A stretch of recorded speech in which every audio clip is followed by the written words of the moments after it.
The Face Beneath the Flesh. A short African village horror tale. After my grandmother passed, the world around me felt quieter, emptier.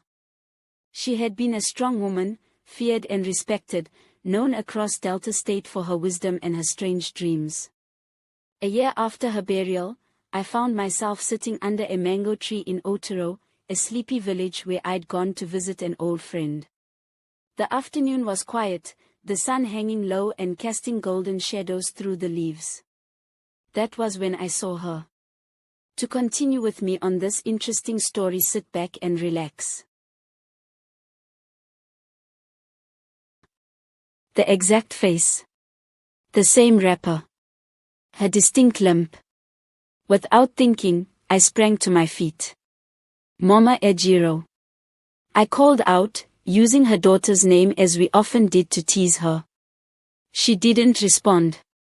I rushed toward her, confused but overjoyed, thinking maybe, just maybe, they had buried the wrong person. Mama, how did you get here? How managed you alive? I asked, panting as I reached for her. But before my hand could touch her skin, she vanished, just like that. Into thin air. I stood there, cold sweat washing over me, mouth wide open. When I told my friend and the neighbors, they all looked at me with the same half-concerned, half-pitying eyes. Maybe you dey think too much about her, one said. Now your mind dey play with you, another whispered. But deep inside, I knew what I saw. Days passed. Then one evening, an elderly woman who lived a mile away sent word that she wanted to speak with me. She was known in the village as Mama Nkiru, a woman people said was touched by the spirits, part healer, part outcast. When I arrived at her compound, she looked at me with eyes that had seen too much. My daughter, she began, I heard your story. And I believe you. A strange comfort filled me, but confusion still wrapped my heart. Were you afraid when you saw her? She asked. Yes, Mama. I was shocked. I still am, I replied.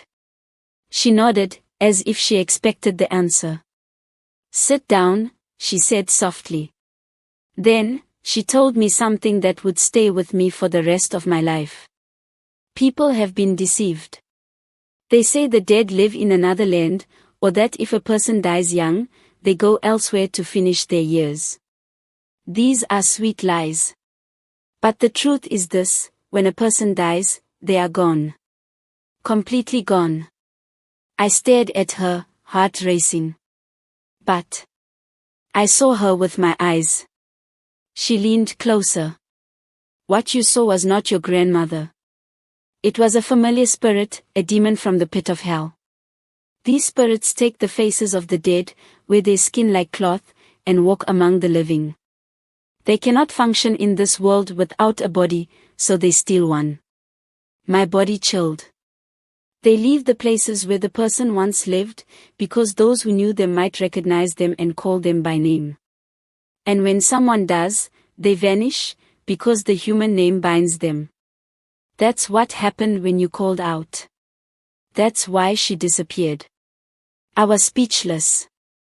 They are deceivers, Mama Nkiru said. Spirits in borrowed flesh. That's why our people used to bury the dead in sacred way by prayer and sprinkling of anointing oil on the dead body to protect their spirits from being mimicked. But these days, people have forgotten the godly ways.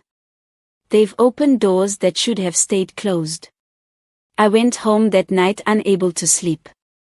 The face I saw, the warmth I felt, was it really all a lie? Since that day, I've never looked at strangers the same way. Sometimes, when I walk past someone who seems a little too familiar, who smiles in that old, knowing way, I wonder. Whose face are you wearing? If you love my story, comment your thoughts and don't forget to subscribe.